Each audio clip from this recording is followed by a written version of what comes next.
The unmistakable music of Hugh Masekela, as the late jazz icon who passed away in 2018, is officially installed among the greats, including Louis Armstrong, Dizzy Gillespie, and Ella Fitzgerald, but to name a few.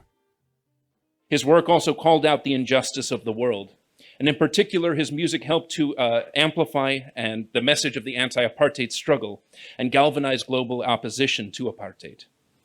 In exile from South Africa for 3 decades, upon his return home, Masekela emerged as one of the most dedicated mentors and leaders in the music scene. Please join me as we induct Hugh Masekela into the 2023 Ertegun Jazz Hall of Fame. Thank you, everyone. With his family, including his daughter, son, and nephew, on hand to receive Bryu's latest accolade.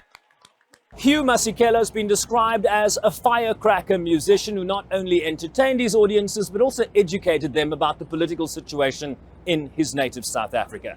He's been a regular face and feature on the US jazz scene, particularly here in New York City, since attending the Manhattan School of Music in the mid-1960s and performing at venues like Jazz at Lincoln behind me, a venue that now seeks to celebrate him with its highest honor. A man who transcended so many roles and genres.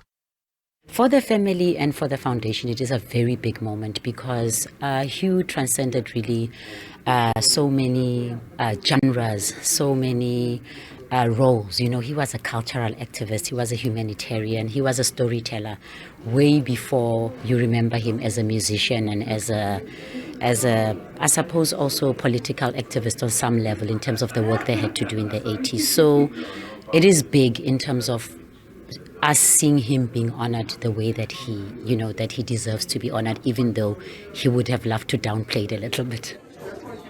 Son Salema called it a surreal moment, something his late father would have been very excited about. It's a massive moment for South Africa. I mean, I think one of the most incredible things and inspiring things for me as his son was to watch the manner in which for 30 years as an exile, he never once stopped being proudly and loudly South African, to the point of annoyance almost to the South African government at the time during apartheid. And, you know, he didn't take citizenship anywhere, and he was offered all sorts of really amazing deals to just be like, hey, take a load off, just be here, be one of us. But he knew, you know, and the second that he had the opportunity to go home, he sold his house here in the city and he moved back to South Africa and he lived the rest of his days there because that's what he dreamed of for 30 years. In a collaborative effort with South African tourism, seeking to leverage exceptional individuals to better project the country's essence to North America, their top overseas market.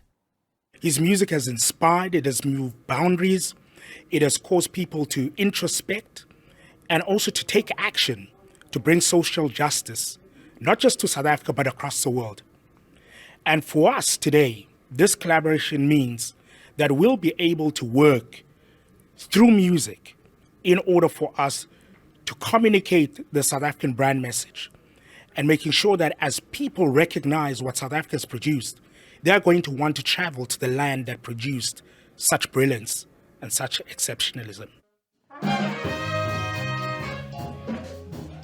His singularity, described as a seamless ability to weave a world's worth of music into his playing, forever now enshrined among the jazz greats, and exactly where his extraordinary genius belongs.